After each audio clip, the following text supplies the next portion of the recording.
পাশেই আওয়ামী লীগের ক্লাব, ওরা ক্লাবের ভিতরে অস্ত্র লাঠি সোটা নিয়ে সেখানে তারা অবস্থান করছে। অবস্থান করার পরে যখন নাকি খুব মানে ইট পাটকেল মানে বৃষ্টির মতো ছোড়া শুরু করছে, তখন আমাদের নেত্রী শুধু আগে গিয়ে বলছে যে ভাই থামো। এমন অবস্থায় চারদিক থেকে আমাদের নেত্রী মনে করেন ইট পাটকেল নিক্ষেপ করছে। এতে করে আমাদের অন্তত 50 জন নেতাকর্মী আহত হয়েছে, অনেকের হাত ভাঙছে, অনেকের পা ভাঙছে। বিশেষ করে ঢাকা জেলার যে সেক্রেটারি আমাদের দিদি সকলের নয়নের মণি অ্যাডভোকেট নিপুণ রায় চৌধুরীকে যেভাবে প্রহার করছে একজন মহিলাকে, এই অবৈধ সরকার, এই জালেম সরকার, এই গুন্ডা বাহিনী, এই ছাত্রলীগ, এই যুবলীগ, এটা মানে সহ্য করার মতো না। কারণ হলো আমাদের নেত্রী একজন মহিলা অ্যাডভোকেট নিপুণ রায়, তাকে যদি এভাবে হামলা করতে পারে তাহলে আজকে গণতন্ত্র কোথায় গিয়ে দাঁড়াইছে। আমরা এই প্রতিবাদ কেরানীগঞ্জের পক্ষ থেকে আমরা তীব্র নিম্ন প্রতিবাদ জানাই। আসলে তাকে প্রতিবাদ জানিয়ে লাভ নেই, প্রতিবাদের ভাষা তারা বুঝে না। আমাদের বিএনপির কেন্দ্রীয় ঘোষিত ঢাকা জেলার সমাবেশ ছিল আজকে। সেই সমাবেশ আমরা পুলিশ সুপারের কাছ থেকে অনুমতি নিয়েছি এবং তারা আমাদের অনুমতি দিয়েছে এখানে সমাবেশ করার জন্য। আমরা খুব সুশৃঙ্খলভাবে সেখানে সকাল থেকেই, যেহেতু জানেন আজকে জুম্মার দিন, আমাদের নামাজের আগেই এই প্রোগ্রামটা শেষ করতে হবে।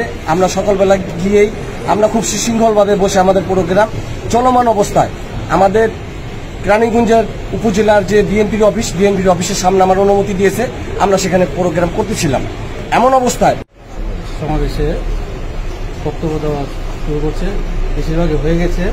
শেষ পর্যায়ে আইসা আওয়ামী লীগের, ছাত্রলীগের গুন্ডাবন্ডারা আইসা, যুবলীগের ক্লাব থেকে আইসা পাশে লাঠি সোটা নিয়ে আমাদের উপরে অতর্কিত হামলা করছে। পুলিশ আমাদের সাথে উত্তম ভালো ব্যবহার করছে। পুলিশ আমাদের নিরাপত্তা দিচ্ছে। পরবর্তীতে আওয়ামী লীগের ওর সাথে হয়ে আমাদের লাঠিচার্জ অতর্কিত হামলা করছে, লাঠিপেটা করছে।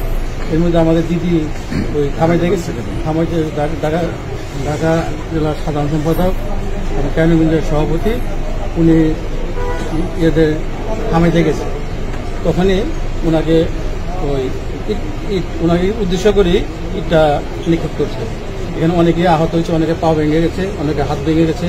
আমাদের মিলন আছে, মিলনের মাথা ফেটে গেছে, জসিমের হাত ভেঙে গেছে। ওরা অস্ত্র নিয়ে আমাদের উপরে হামলা করছে।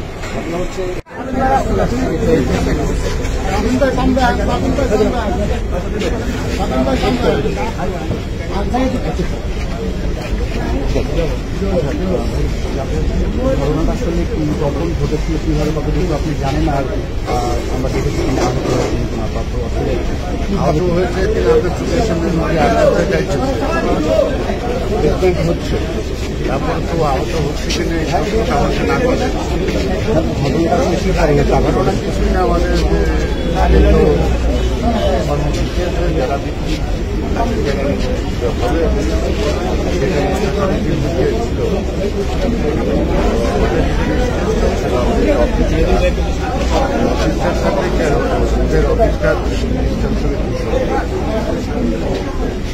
তখন ওরা ওদের অফিসে লাঠি ছোটা আর স্ট্যাম্প করে এই হাতে নিয়ে আর দুইটা মাঠে ওদের সামনে আসে। স্বাভাবিক কারণে আমাদের ছেলেরা প্রতিহত করতে গিয়েই আর এটার প্রতিবাদ যখন কর্মীরা সঙ্গে নিয়ে যেতেছিল তখন ওরা পেছন থেকে যে ঢিল মারছে, সেই ঢিলের আঘাতেই মাথা এবং কি অবস্থা এখন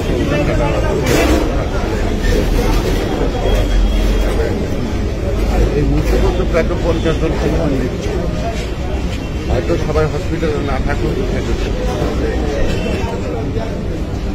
এমন একটা অতর্কিত হামলা, এমন একটা ঘটনা আসলে তারা বলছে, এটা তো আসলে আপনার বক্তব্য? এমন একটা অতর্কিত হামলা, এই ধরনের জঘন্য কাজ ওরা তো অভ্যস্ত। এর চেয়ে বেশি ভালো কিছু ওদের কাছে করতে পারে না। এবং সারা বিশ্বের মানুষ এদেরকে বিচার দিল, তাহলে যাদেরকে দরজা লাগে তাদেরকে দরজা দেওয়ার প্রয়োজন নাই। আর তাদের এটাই হল শৃঙ্খল এবং নিরাপত্তার লোকদের সহ্য করতে না পারা, এবং তারা সেটা দলীয়ভাবে প্রশাসনিকভাবে যতভাবে চেষ্টা করতেছে ততভাবে।